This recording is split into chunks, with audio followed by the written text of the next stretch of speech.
నువ్వు రుద్ర రూపమెత్తగానే కాలమే కద్దరిల్లిపోయేనమ్మా.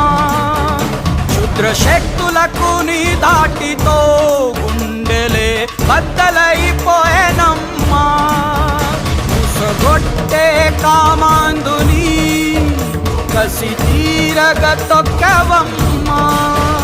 పుట్టుగడ్డనే ఆదుకొన్న ఆ అపర భద్రకాళి నీవమ్మా.